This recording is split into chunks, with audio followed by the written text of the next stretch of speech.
Olá, gente. Vamos falar, da palavra de Deus, Vamos esclarecer as nossas dúvidas, Bem, a ressurreição de Jesus Cristo significa vida,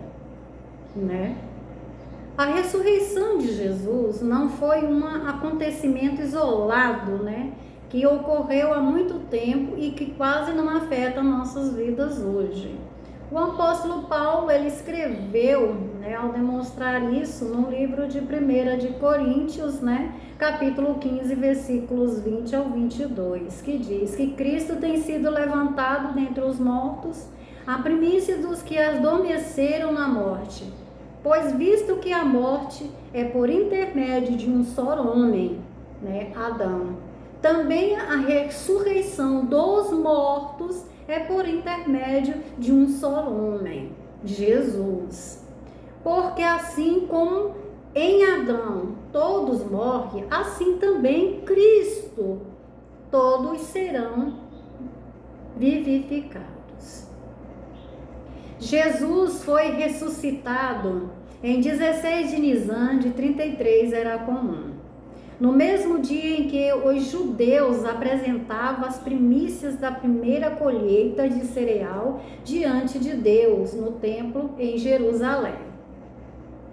Por chamar Jesus de primícia ou primeiros frutos, Paulo indicou que haveria outras pessoas que seriam trazidas de volta à vida. A seguir, Paulo explicou que a ressurreição de Jesus tornou possível. Visto que a morte é por intermédio de um homem, também a ressurreição dos mortos é por intermédio de um homem. Adão nos transmitiu o pecado e a imperfeição.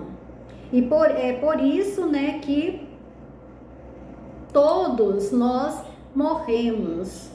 Mas por dar a sua vida humana perfeita como resgate, Jesus abriu caminho para a humanidade ser libertada da escravidão do pecado e a morte.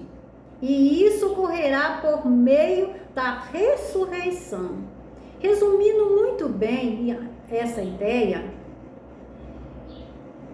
Paulo disse ali, que no livro de Romanos, capítulo 6, versículo 33, que o salário pago pelo pecado é a morte, mas o dom dado por Deus é a vida eterna, por Cristo Jesus, o nosso Senhor.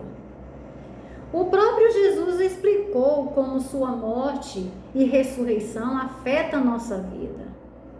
Referindo-se a si mesmo, ele disse: tem de ser erguido o Filho do Homem, para que todo o que nele crê tenha vida eterna. Porque Deus amou tanto o mundo que deu seu Filho unigênito, a fim de que todos aquele que nele exercer fé não seja destruído, mas tenha vida eterna. Conforme o livro de João, capítulo 3, versículo 14 ao versículo 16. Fala exatamente isso. Imagine como será bom viver para sempre, sem dor, sofrimento ou tristeza. A palavra de Deus, a Bíblia, nos mostra que nós vamos viver sem essas coisas, sem dor, sem sofrimento e nem tristeza? Sim. O livro de Revelação ou Apocalipse, capítulo 21, versículo 3 e 4, vem dizendo exatamente que nós não vamos ter dor, sofrimento ou tristeza, nem muito menos vamos derramar lágrima. Que esperança maravilhosa! É como disse um erudito, ao passo que cemitérios talvez nos lembre da sobrevidade da vida, a ressurreição nos dá a certeza da brevidade da morte. De fato, a ressurreição de Jesus significa vida para todos nós.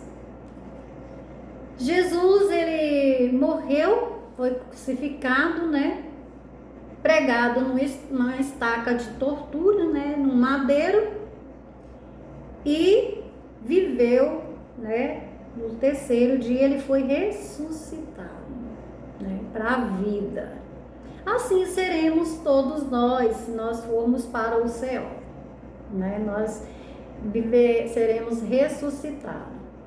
Bem, aqui tem um texto bem claro que eu queria deixar bem familiarizado com você, que é o livro de João, capítulo 3, versículos 14 ao 16. Que todos que exercer fé em Jesus, né, terá a vida eterna e não será destruído, né? Mas, gente, não basta ter só fé. Porque às vezes a gente fala assim, eu tenho fé em Jesus, eu tenho fé em Deus. Não basta só isso, não. Há muitas coisas envolvidas para você ter uma vida eterna e não ser destruído. E não basta só ter fé, não. Tem que acatar, sim, as leis dos 10 mandamentos que Deus deixou para poder nos seguir de perto, né? Primeiramente, amar a Deus sobre todas as coisas e o nosso próximo como a nós mesmos. Dessas duas leis, dessas primeiras leis em mandamento, depende toda a lei mosaica. Tendo essas duas leis em nossos corações e nossas mentes, as outras ficam bem mais fáceis de nós resolvermos. Aqui eu deixo esse meu vídeo, que vai um coraçãozinho para vocês, tá? A paz de Cristo reina no lar de cada um de vocês e até o próximo vídeo. Tchau, tchau!